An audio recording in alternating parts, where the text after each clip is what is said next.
냄비 속 개구리의 이야기들을 들어보셨을 겁니다. 뜨거운 물에 펄펄 끓는 뜨거운 물에 개구리를 집어넣으면요, 개구리가 금방 뜨거! 하고 이렇게 튀어나온다고 합니다. 그런데 차가운 물에 개구리를 넣고 서서히 온도를 올리면요, 개구리는 거기에 적응을 해서 물이 뜨거워지는 줄도 모르고 그 온도를 체감하지 못한다고 합니다. 그래서 결국에는 이 물이 펄펄 끓는 100도씨가 되면은 이 개구리는 결국에 배를 하늘로 향하고 그만 죽고 만다고 합니다. 여러분, 이 냄비 속의 개구리 과연 누구일까요? 아마 우리 한국교회의 현실을 잘 보여주는 그런 이야기가 아닌 듯 싶습니다.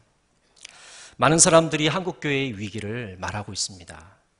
2014년 기독교 윤리실천운동 조사에 따르면 비신자의 19.4%만 교회를 신뢰하고 44.6%는 교회를 불신한다고 대답하고 있습니다. 한국 기독교 목회자 협의회 조사에 따르면 한국교회가 신뢰도를 회복하기 위해 우선적으로 해야 될 활동이 응답자의 45.5%가 윤리와 도덕의 실천, 그리고 응답자의 36.4%가 봉사와 구제 활동을 들었습니다. 한마디로 가장 윤리적이고 도덕적이어야 할 종교가 그렇지 못하기 때문에 불신을 당하고 있는 것이죠. 한국교회 현 상황을 장신대 총장을 지내신 서정호 목사님 이렇게 진단을 합니다. 교회 내 비본질적인 것들이 본질적인 것을 지배하고 있다. 한번 따라해 보실까요? 비본질적인 것들이 본질적인 것을 지배하고 있다. 한국교회의 모습을 잘 진단하고 있지 않는가 싶습니다. 비본질적인 것들이 본질을 지배하게 되면 본질은 위기를 맞게 되고 많은 문제들이 생기게 마련인 것입니다. 믿지 않는 사람들에게 불신을 당하고 있는 한국교회, 비본질적인 것들이 본질적인 것을 지배하는 한국교회, 성장은 멈추고 많은 사람들의 지탄을 받고 있는 한국교회, 이 총체적 위기 앞에서 우리는 어떻게 이 위기를 극복해 나갈 수 있겠습니까? 답은 하나밖에 없습니다. 바로 본질로 돌아가는 것입니다. 한국교회가 새로워지고 한국교회가 개혁되어지고 더 거듭나기 위해서는 본질로 돌아가려는 노력이 필요합니다. 그것이 바로 하나님께서 원하시는 것입니다. 인간적인 방법, 세상적인 방법으로는 이 문제를 해결해 나갈 수가 없는 것입니다. 오늘 마태복음 22장은 예수님께서 유대의 종교 지도자들과 논쟁을 하시는 그런 장면입니다. 15절부터 22절에서는 세금에 대해서, 그리고 23절부터 33절은 부활에 대해서, 34절부터 40절에서는 가장 큰 계명에 대해서 말씀해 주고 계십니다. 부활에 대한 논쟁에서 사두개인들의 코를 납작하게 만드신 예수님은 오늘 다시 바리새인들의 도전을 받고 계십니다. 바리새인 중에 한 율법사가 예수님을 시험합니다. 오늘 36절 말씀입니다. 선생님, 율법 중에서 어느 계명이 크니까? 수많은 율법들이 있는데 그 율법 중에서 가장 중요한 계명, 가장 큰 계명이 뭡니까? 라고 예수님께 묻고 있는 것이죠. 이 질문은 그 당시 유대 종교 지도자들이 논란을 벌이던 그런 주제였습니다. 왜냐하면 그 당시 율법은 613가지나 되는데 중요한 율법이 있고 또 덜 중요한 율법이 있었습니다. 그래서 중요한 율법은 248계명, 덜 중요한 율법은 365계명이었습니다. 그렇기 때문에 덜 중요한 율법과 더 중요한 율법을 나누는 그 기준에 대해서도 서로 옥신각신 논쟁을 벌였던 것이죠. 율법사의 이 크고 어려운 질문에 대해서 예수님은 아주 명쾌하게 대답을 하고 계십니다. 37절부터 40절 말씀을 같이 한번 읽겠습니다. 예수께서 이르시되 내 마음을 다하고 목숨을 다하고 뜻을 다하여 주 너의 하나님을 사랑하라 하셨으니 이것이 크고 첫째 되는 계명이요 둘째도 그와 같으니 내 이웃을 내 자신같이 사랑하라 하셨으니 이 두 계명이 온 율법과 선지자의 강령이니라. 예수님께서는 율법사의 그 날카로운 질문, 그 까다로운 질문에 대해서 두 가지로 대답을 하고 계시죠. 두 가지 계명. 이것을 이제 일명 사랑의 이중 계명이라고 합니다. 하나님 사랑과 이웃 사랑입니다. 이 하나님 사랑과 이웃 사랑은요, 율법의 최고봉이라고 할 수 있는 10계명을 요약한 것입니다. 그래서 하나님 사랑은 1계명부터 4계명을 요약한 것이고요. 이웃 사랑은 5계명부터 10계명을 요약했습니다. 그래서 먼저 하나님 사랑을 살펴보면 이 하나님의 사랑은 신명기 6장 5절을 인용하고 있습니다. 신명기 4장 4절부터 5절을 살펴보면 이스라엘아 들으라 우리 하나님 여호와는 오직 유일한 여호와이시니 너는 마음을 다하고 뜻을 다하고 힘을 다하여 내 하나님 여호와를 사랑하라. 이 신명기의 말씀은 구약의 본문 중에서도 가장 중요한 그런 본문 중에 하나입니다. 쉐마로 알려진 이 구절은 유대인들이 지금도 아침마다 드리는 기도의 일부분을 차지하고 있습니다. 이 말씀의 뜻은 유일하신 하나님만을 예배하라는 겁니다. 더 나아가서 하나가 되어서 하나님께 예배드리고 하나님의 계명에 순종하라라고 말씀하고 있습니다. 이웃사랑을 살펴보면요, 이 이웃사랑을 레위기 19장 18절을 인용합니다. 레위기 19장 18절은 이렇게 말씀합니다. 원수를 갚지 말며 동포를 원망하지 말며 내 이웃 사랑하기를 내 자신과 같이 사랑하라. 나는 여호와이니라. 이웃을 사랑한다는 것이 단순히 감정의 문제 또 베품의 문제가 아니라 사회적인 문제이고 윤리적인 문제라는 것을 다시 한번 강조를 하고 있습니다. 율법사의 질문에 대한 이 예수님의 대답은 정말 창의적인 그런 대답입니다. 교회 오래 다니신 분들은 이 말씀을 너무 잘 알기 때문에 별로 이렇게 신선하게 다가오지 않죠. 그러나 그 당시 613가지 계명이나 되는 그 속에서 헤매고 있는 유대인들에게는 이 예수님의 이 명쾌한 대답, 이 두 가지 계명은 정말 핵심을 간통하는 그런 질문이 아닐 수가 없습니다. 정말 위대한 질문이고 탁월한 질문인 것이죠. 오래전에 제가 영락교회 한경진 목사님께서 살아계실 때 영락기도원을 간 적이 있습니다. 고령의 한경진 목사님께서 휠체어에 의지하셔서 성도들에게 인사를 하시는데 어떤 한 분이 한경진 목사님에게 이런 질문을 합니다. 목사님, 오랫동안 설교도 하시고 성경 연구도 많이 하셨는데요. 저는 성경이 너무나도 방대해서 참 어렵습니다. 성경의 핵심이 무엇인지 저에게 좀 가르쳐 주십시오 라고 질문을 했습니다. 저도 너무 궁금했어요. 과연 한경진 목사님이 뭐라고 대답을 하실까? 근데 한경진 목사님이 이렇게 대답을 하시는 거예요. 제가 평생 설교를 많이 하고 또 연구를 많이 했는데 하나님을 사랑하고 이웃을 사랑하라는 그 말씀이 핵심인 것 같습니다 라고 대답을 했습니다. 그 이야기를 들은 그 자리에 있던 성도들의 얼굴이 밝아지면서 큰 깨달음을 얻은 듯 고개를 끄덕였던 장면이 기억됩니다. 저도 그 한경진 목사님의 그 말씀에 큰 도전을 받았습니다. 미국 플러 신학교 교수를 지낸 김세윤 교수는 이 한국교회의 최대 위기를 복음의 실종이라고 정의를 했습니다. 이 복음이 실종된 이 한국교회의 위기를 어떻게 극복해 나갈 것인가? 거기에 대해서 김세윤 교수는 이렇게 이야기합니다. 성도들이 항상 사랑의 이중계명을 염두에 두고 가치 판단과 윤리적 선택을 해야 한다.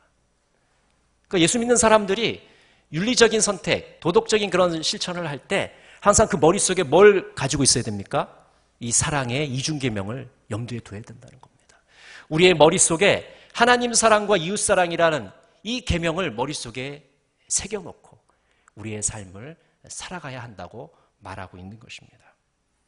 종교적인 행위를 하는 그 수준에서 탈피해서 정말 하나님이 원하시는 그 하나님 사랑과 이웃 사랑에 철저하게 헌신하는 그런 헌신된 제자들을 주님께서 찾고 계시다는 겁니다. 여러분, 우리가 신앙생활하면서 많은 종교적인 행위들을 하지 않습니까? 11조도 드리고 헌금생활도 하고 예배도 드리고 주일 성수도 하고 많은 봉사 프로그램에도 참여를 합니다. 참으로 귀한 것이죠. 그러나 그것에서만 끝나게 되면 우리의 신앙생활은 큰 문제가 생기게 됩니다. 더 나아가서 정말 하나님이 원하시는 것, 하나님을 사랑하는 것, 이웃을 사랑하는 것에 온전히 우리가 몰두할 때, 거기에 몰입하게 될 때 한국교회는 살아나게 되고 한국교회는 이 위기를 이겨나갈 수 있게 될 것입니다. 사랑의 이중 계명이 성경의 핵심입니다. 오늘 40절 말씀을 같이 한번 읽겠습니다. 이 두 계명이 온 율법과 선지자의 강령이니라. 세번역 성경에서는 이렇게 번역하고 있습니다. 이 두 계명에 온 율법과 예언서의 본뜻이 달려있다. 이 율법과 선지자라는 말은 성경이란 뜻이죠. 성경 전체를 의미하는 겁니다. 그리고 강령이라는 말은 골자, 핵심, 근본 정신이라는 뜻을 갖고 있습니다. 그러니까 율법과 선지자의 강령이라는 말은 성경에서 가장 중요한 핵심이 뭐냐? 근본 정신이 뭐냐? 그것은 사랑의 이중 계명이라는 겁니다. 하나님을 사랑하고 이웃을 사랑하는 것이 성경에서 나타내고자 하는, 성경에서 하나님께서 가장 강조하시고자 하는 요점이다라고 말씀하고 있는 것이죠. 여러분, 한국교회가 본질로 돌아가기 위해서는 첫 번째로 우리는 사랑의 힘을 믿어야 합니다. 로마서 13장 10절은 이렇게 말씀하십니다. 사랑은 이웃에게 악을 행하지 아니하나니 그러므로 사랑은 율법의 완성이니라. 예수님께서는요, 이 땅에 율법을 폐하러 오신 분이 아니라 자신을 율법을 완성하기 위하여 오신 분이라고 소개를 하고 있습니다. 우리가 사랑으로 나아갈 때 우리는 그 율법을 이루어 갈 수가 있는 것입니다. 사랑을 통해서 율법의 완성에 이르게 되는 것이죠. 골로새서 3장 14절은 이렇게 말씀하십니다. 이 모든 것 위에 사랑을 더하라. 이는 온전하게 매는 띠니라. 베드로전서 4장 8절 말씀. 무엇보다도 뜨겁게 서로 사랑할지니 사랑은 허다한 죄를 덮느니라. 여러분, 사랑은 힘이 있습니다. 어떤 힘입니까? 온전하게 매는 힘이 있습니다. 사랑은 힘이 있습니다. 어떤 힘입니까? 모든 허물을 덮을 수 있는 힘이 그 속에 있는 것입니다. 장신대 김명영 총장은 다음과 같이 말합니다. 사랑이 세상을 변화시키고 살립니다. 사랑 속에는 성령의 힘이 나타납니다. 교회는 사랑의 힘을 믿어야 합니다. 사랑은 반드시 이긴다는 신념이 교회가 세상에 전해야 할 핵심 메시지입니다. 라고 이야기했습니다. 기독교의 핵심이 뭘까요? 바로 사랑이죠. 오늘 이 자리에 예배드리러 오신 여러분 이 사랑의 공기를 지금 맛보고 계십니까? 만약 이 안에 사랑의 공기가 없다면 우리의 예배는 헛것이고 우리의 신앙생활도 헛것일 것입니다. 기독교의 핵심은 바로 사랑인 것이죠. 윤리의 핵심이 선함이고 예술의 핵심이 아름다움이라면 종교의 핵심은 사랑입니다. 사랑이 없는 종교, 사랑이 없는 기독교는 속빈 강정에 불과할 것입니다. 세상에서는 돈이 힘입니다. 세상에서는 권력이 힘입니다. 세상에서는 명예가 힘일지 몰라도 우리 그리스도인들에게는 사랑이 진정한 힘이라는 것을 오늘 믿으시기를 바랍니다. 제이 갈로라는 시인이 사랑의 기적을 이루시는 하나님이라는 시를 노래한 적이 있습니다. 당신은 우리에게 기적을 일으킬 능력은 주지 않으셨지만 가장 중요한 기적, 곧 사랑을 실천할 수 있는 힘을 주셨습니다. 주님, 우리를 통해 사랑의 기적을 계속하십시오. 사랑은 어떠한 장벽도 넘을 수 있습니다. 계급이나 문화, 언어와 나라가 달라도 사랑으로 하나 될 수 있습니다. 사랑은 욕망과 대립을 넘어서게 하고 이기심과 교만을 이길 수 있게 합니다. 사랑은 호의로 반감을, 자상함으로 격함을, 선의로 악의를 이겨냅니다. 사랑은 배반을 당해도 신뢰하고 더 나아지려는 마음을 믿어줍니다. 사랑은 희생을 감수하며 자신을 이웃에게 선물로 내어줍니다. 주님, 우리를 통하여 당신 사랑의 기적을 계속하십시오. 오늘 하나님께서 이 예배에 참석한 여러분들이 사랑의 기적을 계속 이어나가기를 원하고 계십니다. 하나님은 어떻게 사랑의 기적을 나타내실까요? 우리 한 사람 한 사람의 사랑의 힘을 통해서 하나님이 이 세상 속에서 하나님의 기적을 나타내고 계시는 것입니다. 다시 한번 사랑의 위대한 힘을 믿으시는 저와 여러분 되시기를 간절히 바랍니다. 두 번째로 한국교회가 본질로 돌아가기 위해서는 하나님을 사랑해야 합니다. 오늘 37절 말씀을 같이 한번 읽겠습니다. 예수께서 이르시되 내 마음을 다하고 목숨을 다하고 뜻을 다하여 주 너희 하나님을 사랑하라 하셨으니. 여러분, 어떻게 우리가 하나님을 사랑할 수가 있을까요? 오늘 본문의 말씀처럼 마음을 다하고 목숨을 다하고 뜻을 다해서 우리가 하나님을 사랑해야 합니다. 여기 마음이라는 단어는요, 감정과 의지의 원천을 뜻하고 있습니다. 그리고 목숨이라는 단어는 여러분 잘 아시는 것처럼 우리 육신의 생명력을 뜻합니다. 그리고 뜻이라는 단어는 지성의 원천을 뜻하고 있습니다. 그러니까 마음을 다하고 목숨을 다하고 뜻을 다해서 하나님을 사랑하라는 것은 우리의 지성과 감정과 의지를 다해서, 더 나아가서는 우리의 생명을 다해서 목숨을 바쳐서 하나님을 사랑하라고 말씀하고 있는 것입니다. 정리하면은 우리의 전부를 다해서 하나님을 사랑하라고 말씀하고 있습니다. 여러분, 하나님 사랑하실 때 남겨두지 마세요. 50%, 80%, 90% 남겨두지 마시기 바랍니다. 100%의 사랑, 그 사랑으로 하나님께 나아가시기를 간절히 바랍니다.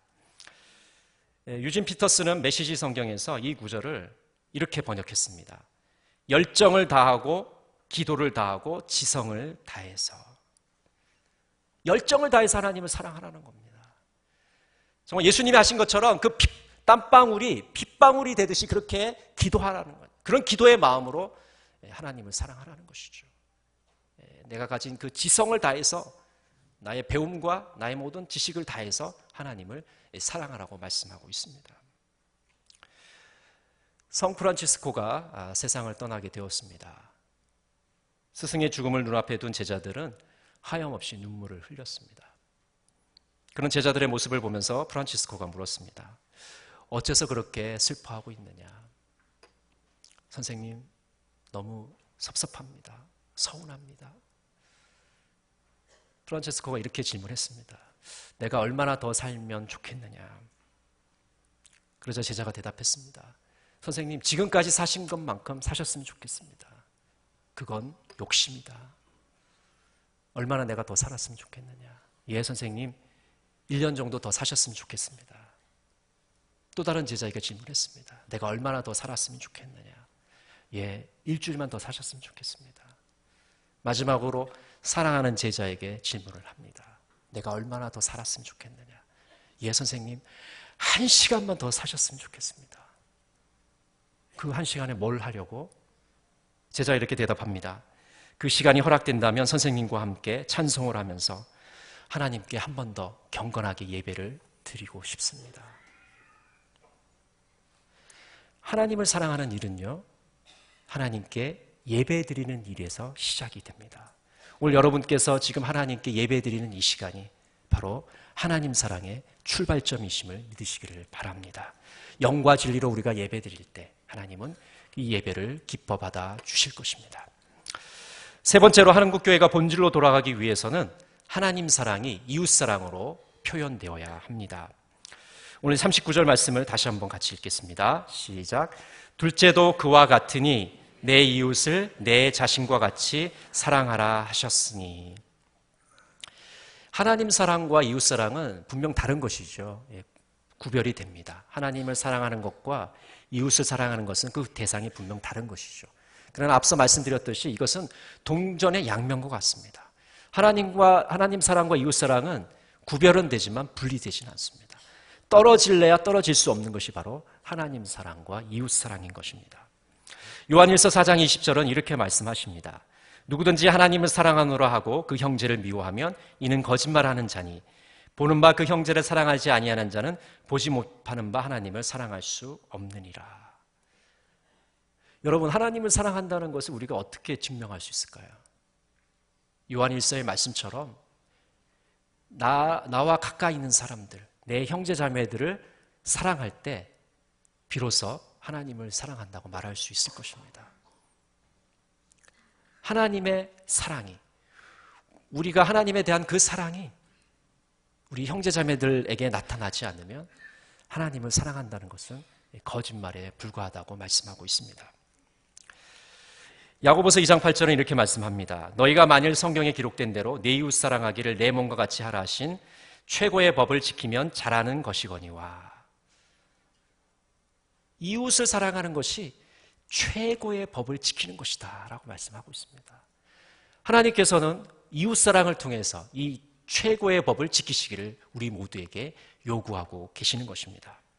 그래서 하나님의 사랑은 언제나 이웃사랑으로 표현되어지고 나타나야 함을 말씀하고 있습니다. 여러분, 우리가 이웃을 사랑해야 되는데요. 그럼 그 이웃은 누구일까요? 누가복음 10장 29절에서 이렇게 질문을 합니다. 그 사람이 자기를 옳게 보이려고 예수께 여짜오되 그러면 내 이웃이 누구이니까? 누가복음에서 율법교사가 예수님에게 질문을 합니다. 예수님께서 이웃을 사랑하라고 말씀하셨는데 그럼 저의 이웃이 누구입니까? 지금 율법교사가 왜 이렇게 질문을 하냐면 유대인들에게 이웃은 유대인밖에 없는 겁니다. 자기들끼리 좋아하는 사람끼리 그 사람이 이웃이에요. 이방인을 한 번도 이웃이라고 생각해 본 적이 없는 것이죠. 근데 예수님은 그 이웃의 범위를 확대하라고 말씀을 하십니다. 그래서 선한 사마리아인의 비유를 들면서 강도 만난 자가 너의 이웃이다. 너의 도움이 필요한 사람이 너의 이웃이다라고 말씀한 거죠. 그 사람이 유대인이든지 이방인이든지 선한 사람이든지 악한 사람이든지 너에게 도움을 구하고 있는 사람, 그 사람이 너의 이웃이다라고 말씀하고 있습니다. 그래서 예수님은 이웃의 범위를 확장시키고 있는 겁니다. 근데 주님은요, 여기서 한 걸음 더 나아가십니다. 마태복음 5장 43절 44절에서는 이렇게 말씀하십니다. 또 내 이웃을 사랑하고 내 원수를 미워하라 하였다는 것을 너희가 들었으나 나는 너희에게 이르노니 너희 원수를 사랑하며 너희를 박해하는 자를 위하여 기도하라. 이웃의 범위에다가 예수님은 무엇을 넣으라고 하시냐면 원수까지도 넣으라고 말씀을 하십니다. 저는 이 설교를 준비하면서 많은 고민이 되었습니다. 과연 우리의 이웃에 원수가 들어갈 수 있을 것인가? 분명히 예수님은 말씀하셨는데 그 말씀이 오늘 내가 실천할 수 있는 그런 말씀일 것인가? 여러분 어떻습니까? 이 아침에 예배드리신 여러분의 이웃의 명단에 원수가 들어있습니까? 내가 가장 미워하는 사람, 내가 가장 꼴보기 싫어하는 사람, 죽도록 미운 사람, 그 사람이 내 이웃의 명단에 들어 있습니까? 아마 지금 이 말씀을 드리면 머릿속에 한 사람씩 떠오르실 겁니다. 너무 미운 사람, 말하기도 싫은 사람, 그냥 속이 막 부글부글 끓어오르는 그 사람 있을 거예요. 그런데 주님은요, 그 이웃의 명단에 누구를 넣으라고요? 바로 그 사람을 넣으라고 말씀하고 계세요. 네가 지금 머릿속에 떠올리고 있는 그 사람, 영순이인 그 사람을 너 이웃의 명단에 넣어라라고 말씀하고 있는 것이죠. 여러분, 설교를 듣는다는 거, 설교를 한다는 것은 참 괴로운 일입니다. 왜냐하면 여러분, 우리가 말씀을 들을 때 그냥 귀로만 듣고 귀로 흘려버리면 그 말씀은 우리에게 아무런 힘이 없습니다. 그런데 주님께서는요, 설교 말씀을 통해서 우리에게 결단을 요구하고 계십니다. 너의 이웃의 범위에 원수까지도 넣어야 된다라고 말씀하고 있는 것이죠. 우리는 이 말씀 앞에 절망할 수밖에 없습니다. 주님, 어떻게 저의 원수가 이웃이 될 수 있습니까? 그런데 주님은 그 십자가의 사랑으로 오늘 우리의 이웃의 범위를 확대하라고 말씀하고 있는 것입니다. 여러분, 손양호 목사님을 다 잘 알고 계시죠? 1939년 애양원 2대 담임 목사로 부임해서 11년 2개월을 그들과 보냈습니다. 육체가 일그러진 그들에게 찬송과 기도와 감사의 옷을 입혔습니다. 중환자들이 모인 병실을 자주 찾아가서 그들의 얼굴을 만지며 기도했습니다. 입으로 그 더러운 피고름을 다 빨아내시고 그들과 함께 식사를 했습니다. 1948년 여순상권 때에는 두 아들 동인과 동신을 잃고 아들을 죽인 안재선을 양자로 삼습니다. 손양호 목사님은 이렇게 이야기합니다. 하나님은 원수를 사랑하라고 하셨다. 용서가 아닌 사랑이다. 재선이를 양아들 삼아 사람답게 키워내는 것이 진정한 사랑이다. 아마 손양호 목사님은 이 예수님의 말씀, 원수까지도 사랑하라는 그 말씀을 진지하게 받아들이시고 몸소 실천한 그런 분이실 겁니다. 예수님께서 이웃을 사랑하라고 말씀하셨을 때 그 사랑의 범위에는 내가 좋아하는 사람, 끼리끼리 그 범위를 넘어서서 나의 도움이 필요한 사람을 섬기라고 말씀합니다. 심지어는 나의 원수까지도 그 사랑의 범위에 넣으라고 말씀하고 있습니다. 여러분, 여러분의 이웃의 명단에 여러분이 가장 미워하는 사람의 명단도 오늘 올리시기를 간절히 바랍니다. 그럼 어떻게 우리는 이웃을 사랑할 수 있을까요? 오늘 39절 말씀을 다시 한번 같이 읽겠습니다. 39절입니다. 둘째도 그와 같으니 내 이웃을 내 자신같이 사랑하라 하셨으니, 이웃을 사랑할 때 내 자신같이 사랑하라고 말씀하고 있습니다. 어느 목사님은 이것을 이렇게 이야기합니다. 이웃을 사랑한다는 것은 한 생명의 가치와 무게를 그가 누구이든 상관없이 내 생명의 가치와 무게와 동일하게 존중하는 행위입니다. 쉽게 말해서 내 목숨이 귀하면 다른 사람의 목숨도 귀하다는 겁니다. 내 몸이 귀하면 다른 사람의 몸도 귀하다는 겁니다. 내 목숨을 아끼는 것처럼 다른 사람의 목숨을 존중해주고 내 몸을 아끼는 것처럼 다른 사람의 몸도 아껴주라고 오늘 말씀하고 있는 것이죠. 자기 이웃을 자기 자신처럼 사랑하는 것은 이렇게 정성을 다해서, 진심을 다해서, 최선을 다해서 그 사람을 사랑하는 행동인 것입니다. 요한일서 3장 18절은 이렇게 말씀합니다. 자녀들아, 우리가 말과 혀로만 사랑하지 말고 행함과 진실함으로 하자. 야고보서 2장 15절 17절은 이렇게 말씀하십니다. 만일 형제나 자매가 헐벗고 일용할 양식이 없는데 너희 중에 누구든지 그에게 이르되 평안히 가라, 덥게 하라, 배부르게 하라 하며 그 몸에 쓸 것을 주지 아니하면 무슨 유익이 있으리요? 이와 같이 행함이 없는 믿음은 그 자체가 죽은 것이라. 여러분, 이웃을 사랑한다는 것은 말로 되지 않습니다. 진정성 있는 행동이 따라야 됩니다. 실천이 따라야 됩니다. 행함이 없는데 그것이 진정한 사랑이 될 수가 없는 것이죠. 캐나다 선교사인 이 스톤 선교사님의 유명한 일화가 있습니다. 스톤 선교사는 1902년 캐나다 온타리주에서 태어났습니다. 그는 예수님의 복음을 일본 사람들에게 전하기 위해서 자신의 고국을 등지고 일본으로 가게 됩니다. 그래서 물썰고 낯설은 그 일본 땅에서 28년 동안 일본의 산간 벽지를 다니면서 예수님의 사랑을 증거하고 천국 복음을 증거했습니다. 1954년 나가가루 이사와라는 곳에서 열리는 전도 모임에 참석하려고 도야마루호라는 배를 타게 됩니다. 그 배에는 1000여 명이 되는 그런 승객들이 타고 있었는데요. 그 배가 그만 침몰하게 되었던 것입니다. 승객들은 배가 침몰한다는 말을 듣고 울고 불고 아우성을 치면서 서로 구명대를 차지하려고 결사적으로 다투었습니다. 힘센 남자들이 먼저 구명대를 차지하고 연약한 여자와 어린이들은 나중에 겨우 얻을 수가 있었습니다. 이 스톤 선교사는 자신의 구명대를 다른 사람들에게 다 양보하고 모든 사람들이 다 구명대를 가졌다는 것을 안 뒤에 다른 사람이 주는 그 구명대를 착용하게 됩니다. 그런데 가만히 살펴보니까 한 여인이 구명대를 갖지 못해서 울부짖고 있는 모습을 보게 됩니다. 그 순간 이 스톤 선교사가 눈을 감고서 하나님께 기도를 합니다. 하나님, 저 여인이 살아야 됩니까? 제가 살아야 됩니까? 스톤 선교사는 지난 28년 동안 자신이 선포했던 그 예수님의 사랑, 이제 몸으로 증명해야 될 때가 왔다는 것을 느끼게 되었습니다. 그리고 조용히 그 여인에게 다가가서 자신의 구명대를 그 여인에게 주었습니다. 그 여인은 빼앗듯이 그 구명대를 받아들고는 탈출을 하게 됩니다. 스톤 선교사는 그 여인이 탈출한 후에 배와 함께 서서히 바다 밑으로 가라앉게 됩니다.